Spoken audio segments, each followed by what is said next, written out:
स्वतंत्रता के आंदोलन में जिन्होंने केवल अंग्रेजों की चापलूसी का काम किया, जिन आरएसएस के लोगों ने स्वतंत्रता के आंदोलन में हिस्सा नहीं लिया, न वो गांधी और सरदार के साथ खड़े रहे, न वो पेरियार, फूले और अंबेडकर के साथ खड़े रहे, न सुभाष चंद्र बोस के साथ खड़े रहे, न भगत सिंह, सुखदेव और राजगुरु के साथ खड़े रहे। 50-52 साल तक इन आरएसएस के लोगों ने तिरंगा तक नहीं लहराया और 3 रंगों का तिरंगा मनहूस है, उससे मनोवैज्ञानिक असर खराब होगी, ऐसा आरएसएस के लोगों ने कहा। जनगण मन भी नहीं गाया। इन लोगों ने जब स्वतंत्रता का आंदोलन चल रहा था तब हमारी कौमी एकता का संदेश देने के बजाय, भाईचारा का संदेश देने के बजाय, स्वतंत्रता के आंदोलन के बाद राष्ट्र निर्माण में लगने के बजाय भारत माता की छाती पर छेद करने के लिए बहुत अनाप शनाप बातें ऑर्गेनाइजर में पब्लिश की, जिन्होंने देश को तोड़ने की बातें लिखी। और दूसरी तरफ नेशनल हेराल्ड, जिसने राष्ट्र निर्माण में किस प्रकार से प्रत्येक भारतवासी को योगदान देना चाहिए, किस प्रकार से जन जन तक संवैधानिक मूल्य पहुंचे, उसका जिम्मा उठाया और इंडिया की फ्रीडम मूवमेंट में बढ़ चढ़कर हिस्सा लिया। जन चेतना का अंग्रेजों के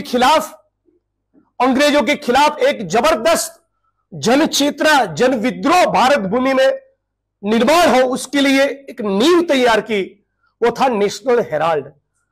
आज उस नेशनल हेराल्ड के मामले में एक सोची समझी साजिश, षड्यंत्र के तहत सम्माननीय सोनिया जी, राहुल जी और पूरे कांग्रेस परिवार को वो लोग बदनाम करना चाहते हैं। कितनी संपत्तियां हैं एजेएल की? 5 संपत्तियां हैं।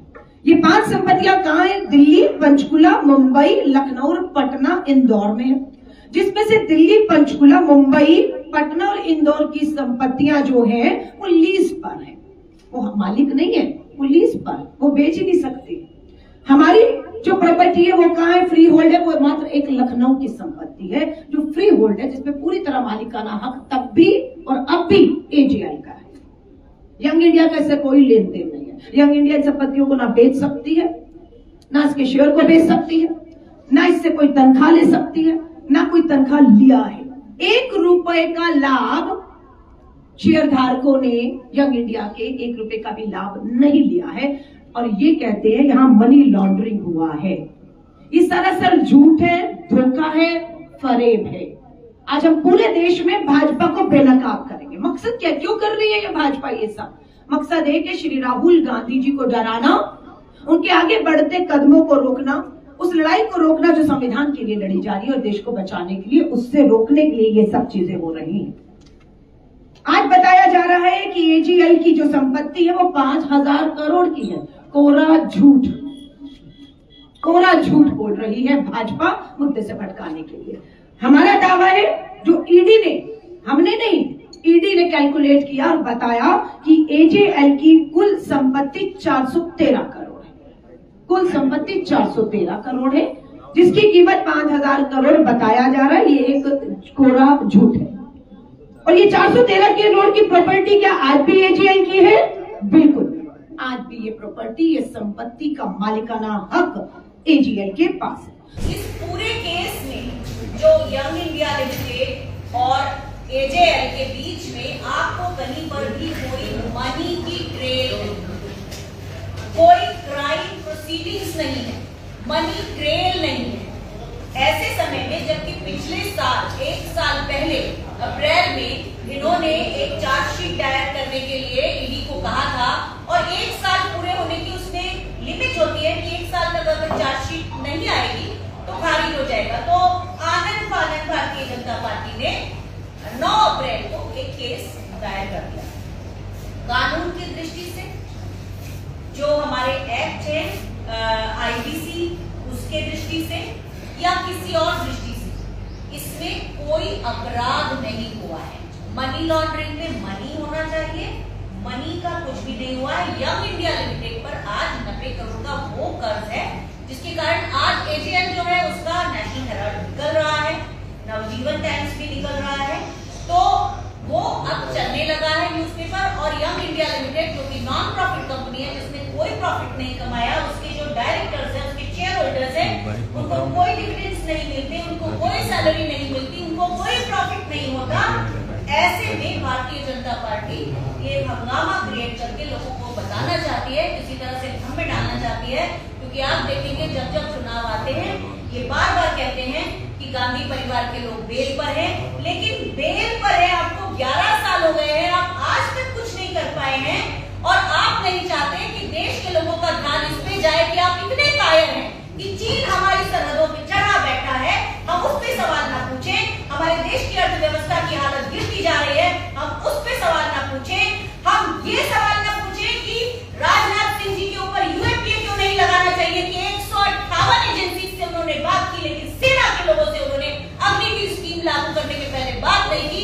इन सब मुद्दों से, बेरोजगारी के मुद्दों से, महंगाई के मुद्दों से लोगों का ध्यान न भटक जाए, इसलिए इस तरह के प्रपंच, ये गाहे बगाहे शुरू करते हैं। तो जो आरोप भारतीय जनता पार्टी लगा रही है कि इतने हजारों करोड़ की प्रॉपर्टी इनके नाम है और इनसे लाभ कमाया जा रहा है, तो सबसे पहले तो यही पहला झूठ है।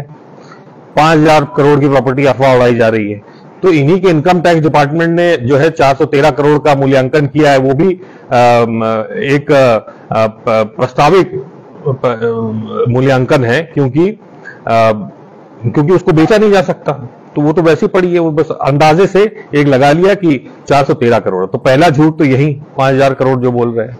इसके बाद जो है लगाया जा रहा है कि सोनिया गांधी जी और राहुल गांधी जी ने इससे पैसे खूब कमाए हैं, तो इसमें तो संभव ही नहीं है। घाटे में चल रही कंपनी, बहुत ही ज्यादा घाटे में थी। 2002 से 2011 के बीच में जो लेन देन हुआ वो बैंक के माध्यम से ऑफिशियली लेन देन इसमें हुआ है। लगभग 90 करोड़ का 100 ट्रांजैक्शंस में लेन देन हुआ कांग्रेस पार्टी की तरफ से इसको एएसएल को। तो ये बैंक के माध्यम से हुआ, खाते से हुआ है, और इसलिए हुआ है क्योंकि ये इतने घाटे में चल रही थी कि जो कर्मचारी हैं उसका ना उनकी पेंशन हो पा रही थी, ना पीएफ, ना ग्रेचुइटी, और जो बिजली का बिल तक है वो भी पेंडिंग जा रहा था।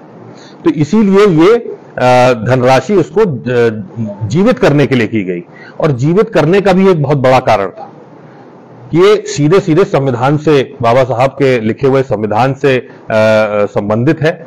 क्योंकि अनुच्छेद 49 ये कहता है कि आपको सीधे सीधे जो स्वतंत्रता संग्राम के जमाने में जो विरासत है उसको संरक्षण देने का प्रत्येक नागरिक का कर्तव्य बनता है। और साथ ही साथ जो अनुच्छेद 51 बी है उसमें सीधे सीधे ये लिखा है कि जो हमारी विचारधाराएं उस जमाने में थी, जो हमारे प्रक्रिया थी, उसमें मैं उसको सीधे सीधे पढ़ देता हूं आपके सामने। 51A(b) कहा गया है कि भारत के प्रत्येक नागरिक का यह कर्तव्य होगा कि वह उन महान आदर्शों को संजोए और उनका पालन करे जिन्होंने हमारे राष्ट्रीय स्वतंत्रता संग्राम को प्रेरित किया। तो ये संविधान में साफ साफ लिखा है कि जो हमारा धरोहर है, हमारी जो स्वतंत्रता संग्राम है, उसको हमको बढ़ावा देना है, खोने नहीं देना है। तो उसी के तहत ये कांग्रेस पार्टी ने व्यक्तिगत रूप से अपनी तरफ से पेमेंट किया।